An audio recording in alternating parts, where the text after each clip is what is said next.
So are you wondering to yourself, who the heck is VIM Tools? Yep. A lot of people have been asking me that question lately. They seem to be like they came out of nowhere. All of a sudden there's ads running for them everywhere. Tons of creators are reviewing them. They're popping up on Instagram and on Facebook and all over the place. So who are these people? Are these another one of these pop-up, tool companies out of the middle of nowhere trying to hone in on the tool truck alternative market? Well, the answer to that is no. But also kind of yes. Let's jump into it. So VIM Tools has been around since 1931. I kid you not. But remember this, a tool, unless the founder is still alive and still running the tool or the company, a company isn't a person, all right? It gets handed off, it gets handed down, it gets changed, and they change their character, especially as they get bought and sold. So here's the history according to VIM themselves. Now, understand this is their own history and they're reporting, and honestly, it's a little odd because they talk about how the company was founded in 1931 as one of the original mobile tool distributors. Apparently, the guy who founded it drove around and was all over the place and was selling the tools like out of the back of his car and stuff like that. But here's the thing. Nobody ever says who this founder was. Now, they do talk about Ray Durston, and Ray Durston founded the Flexible Carbon Scraper Company in 1932, Pasadena, California. And that company grew, and he was manufacturing small bits and wrenches and all sorts of stuff. And in 1944, he bought VIM Tools. Now, he kept the tool company separate, but they talk about how the company, he trademarked the term VIM Tools. Like, it wasn't just the name of the company, it became the name, the brand of the tools themselves. And really, after that, for a good long time, not much is known about the company. And then they pop up here, they built a new facility in 59, great, that's awesome. And then in 2020, the company was purchased by Luis Lopez and moved to its new home in Tampa, down in Tampa, Florida. Luis had been the director of sales for almost a decade prior to that. So he was part of the company, and then he bought the company. That's talk about moving up. I'm not waiting around for a promotion. So in 2021, they celebrated their 90th anniversary. So the company's been around. But it's not. But they were a carbon scraper company. When did they become an automotive tools company? And that is kind of up in the air. In fact, it's kind of weird. Like they can't even talk about who the actual founder of the company is. So I did some searching though, because let's talk about what's going on now. That's what's really important. So I did a search for Luis Lopez, and we found him here on LinkedIn. And there's not a ton of information. Now there's still VIM Tools and Durston Manufacturing. And he's listed as the president for the past 3 years and 3 months. Before that, he was listed as president, international marketing and sales from 2013 to 2000 something or other. But it doesn't really say what it was. It says OEM and brand development projects. Now, I'm not sure if there is a tool company called OEM Tools, but that doesn't list him. It isn't listed as that. And I did a search for OEM Tools with his name, and I couldn't find anything. So I'm not sure exactly what company he was, the international marketing and sales. He was president of international marketing. I guess that's the name of the company. Before that, though, he was with Astro Pneumatics, which is a well-known established company in the industry. So the guy does have a background in the industry. He was there at Astro Pneumatics for 12 years, almost 13 years. So he's been doing some stuff in the industry. Trying to find a pic of this guy, though, is next to impossible. I think we snagged one when he got promoted over and when he was still the director of sales over at VIM Tools. I believe this is a picture of him. It is listed as Luis Lopez. Sorry, getting all familiar with him there. Hey, Louis, how you doing? And I've seen pics. His son apparently works with the company, who is Luis Lopez Jr. In fact, the whole family seems to be working there. In fact, it's listed as a family business that they're running, which is great if they're doing a good job of it. Now, I did try to look up their, I'm up here in Montana, so taking a spin by their offices wasn't exactly an option. But I was able to find it listed on Street View. This is in 2021. I'm not sure if it's that building or this building. Either one of them one looks derelict and the other one is clearly under construction. Maybe they're updating it. Who knows? Maybe new facilities. Now, what I did do is I did a corporation search trying to find out. We try to get the background. We want to know Are these established companies? Are they shell companies? How serious are these people? Are they fly by night? Just because the company itself, the name has been around since 1931, doesn't mean it's legit the same company. Just look at DeWalt. DeWalt is like right now the king, the biggest producer of cordless tools in the world. Yet when the company was founded, they made radial arm saws, and the DeWalt from back then has literally nothing to do with the DeWalt now. It's a zombie brand that they bought the brand, killed off the company, sat on the brand for a few years going, what are we going to do with this? Then they came out with the new Black & Decker stuff, the Pro Series. Like, no one's buying Pro Black & Decker. We'll call it DeWalt. So we got to make sure here what's going on with the company. Situations like that, you got to know, is there continuity of ownership and stuff? And we see them limited or listed as Durston Manufacturing in Florida. In the Tampa area, Luis Lopez, I keep getting all familiar with him. But not a ton of information. Looks like it started filing reports in 2022. So I'm guessing the whole merger kind of thing kind of took a little bit longer. We look at the who is. This is a great explanation as to how committed a company is. How long have they had a website? Do they just start up? But this website was established in 1997. Now, for those of you who think, well, that's basically what I would consider pre-World Wide Web. Now, there was a World Wide Web at that point, but the fact of the matter is very few people were just jumping on and scurrying about it.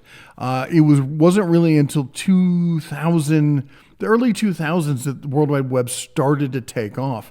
Don't get me wrong, people were using it, but you had like dial-up through AOL and some of those other things. You're basically going through a dial-up provider, and then from there you had to find your exit out onto the web, whereas most people were just living in the realm of those online providers. There's a whole nother video I can do about that. But the fact of the matter is, registered in 1997, somebody there had a clue as to what was going to happen with the internet. Now, Facebook, I looked at their Facebook page. Gotta love the green. I'm a big fan of green. We got the green tint going behind us there in honor of VIM Tools here today. Look at this. And when I look at this, I'll tell you what, the first thing that jumped out at me was OEM Tools. But they like to do this kind of green color as well. Looks like they got some interesting stuff. But we can go back. Their first posting on Facebook was, I believe, in August of 2015. So they've been active online for quite a while. They've been doing, and what I wanted to see here was I wanted to see how long have they been doing automotive. We get they can do carbon scrapers. That's great. You carbon scrape all day long. But are you a real player in the automotive tool company? Or industry, and it looks like they've been mostly bits, stuff like that, and a lot of their bits, by the way, are American made. Most of their hand tools are not, but a lot of the bits are. So if you're looking for that, you can check them out. But looks like they got bit drivers and stuff back in 2015, before most people realized how useful they were. I would say that they've definitely been playing the game here. We got some more ratcheting screwdriver and T-handle there. We got sockets and such. We got oil adapters there, oil filter adapters. We got some pry bars kind of stuff. That's for like trim and door panel sets. So they definitely have been playing this game for a while. We go on Instagram. Instagram, they've been doing, I think since 2018. Great photos, good content here on Instagram. They've got 25,000 followers, and they've been playing the YouTube game as well. Looks like they got 4,500 subscribers and 93 videos. Looks like good videos, though, honestly. A good show of the products. You should go check them out if you're interested. But let's talk about their website. So we'll talk about the ways you can order. Their website seems to be one way. We'll talk about some others here. So here's the main website. Again, and they're right. Look at it. They give it right here, 6803 Park East Boulevard, Tampa, Florida. So they're telling you, I like that. They're up front. They're like, this is who we are. This is where we are. Here's our phone number and everything. That gives me some confidence in it. And you know what? I've heard of these tools being sold on some tool trucks. Now, I don't know whether these are independent trucks or who the brand of the truck is, but I have heard of them showing up on tool trucks. Now, as far as like the tools themselves, that you can go through, and I'll put a link to this down below, and I'll put all relevant links down there if you're interested. But they've got some nice looking ratchets. They've got some other tools. Look at these pliers in here, Orca Grip Universal Plier Set. They've got t-shirts. They got 114 pages of stuff. They got a ton of tools. They've got this. You can become an authorized wholesaler if you want to be a VIM seller. You can download their catalog here. Here's a glance in the catalog. I said, good looking tools. Again, so what I found out is the bits stuff, a lot of the bits, not all of them are made in the USA. The majority of the products, I believe, are made in Taiwan, and then other stuff is made in China. And I'm guessing like stuff like the electronics and whatnot are all going to be made in China, kind of thing. But I like these sets here with the foam inserts. That's nice. Keep it all nice and tidy there. Looks pretty good here. Something that's cool is I get a lot of people, because they know I have contacts with a lot of the companies in the industry. So I get a lot of people who have ideas reach out to me going, hey, I've got this invention. Can you get me in touch with so-and-so? And I'm like, hey, the people I'm in contact with don't really do that kind of thing. Maybe just reach out to customer service and they'll get you in touch. VIM, right on their website, has an inventor application. So you can apply with them to become an inventor for the company. Now, one of the things we got to talk about when we talk about companies like this, because Tecton kind of set the standard between Tecton and Harbor Freight. The warranty standard is kind of set. Those are the two bookmarks. You can either warranty, if you want a warranty online, Tecton has the gold standard for warranty online. If you want a warranty in stores, Sears dropped the ball and Harbor Freight picked it up. You walk in, you slap it on the counter, and you're in and out in like 5 minutes or less. Now, how does VIM stand up to that? Well, here's the deal. They have a Tecton-esque warranty. You go on the website, you enter in the form, you click some pictures, you submit it, and you get your product back. Not sure exactly how long it takes, but here's the deal. They are going to charge you $10 for this convenience. Doesn't matter whose fault it is, it's going to be $10 if you do it online. They strongly suggest that you go the route of dealing with whoever sold it to you first. So see if you can return it or warranty it in store. If you can, if your seller can warranty it, great. But if you have to go through VIM, it's going to be $10, which for a lot of their products are kind of on the smaller side. $10 is a real bite out of that. I think that's, I'll be honest, I can guarantee you there's going to be a lot of comments in this video. And I'm saying this in case VIM checks us out. There's going to be a lot of comments. Go look at down there. They're going to be like, forget this. I'm never buying from them because I'm not going to pay $10 to warranty something. Now remember, devil's advocate here. You can, in many cases, warranty through the seller.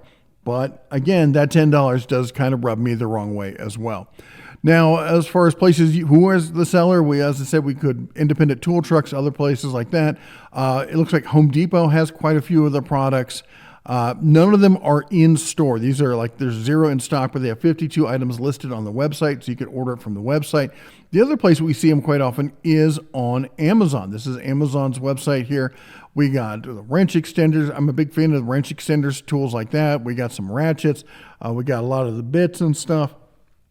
They have 8 pages worth of their products, so quite a bit. So at the end of the day, who is VIM? Well, VIM seems to be somebody who worked with the company, liked what they were doing, and said, I want to take this to the next level. They've clearly had some sort of reinvestment of cash when it comes to advertising and dealing with YouTubers and stuff like myself. I've never reviewed them, honestly. I've never dealt with them or talked with them. But I get questions like this all the time. Who are these people? And I'd been seeing it myself, and I thought, you know what? Let's get to the bottom of it. So that's the deepish dive we could do. It's not a huge company. They were never big news kind of company. And it looks like they kind of started dipping their toes into the automotive probably in the early 2000s, but that's kind of a guesstimate because we don't really have hard numbers on it. But we can see that as of, 2015, they were definitely doing automotive style tools, and they've been expanding ever since, doing more and more and more of them. I think they look like great tools for the let's call it the prosumer to the budget pro kind of level. They're definitely contending to be one of the tool truck alternatives, such as like Quinn and Tecton and Sunex and Icon. So if you're in that kind of market, you might want to consider, might want to take a look at them. And better yet, if you do have some, I'd love to hear your comments down below. Put them down there. Let me know what you think about VIM Tools and what so other people can see also as well. We like to always tap into, you know, the largesse that is the community, the whole communal mind kind of thing, so we get even more information to you. By the way, while you're down there, go ahead and chomp that like button, smash that subscribe, ring the bell on your way out. You all take care. God bless. And as always, shine on.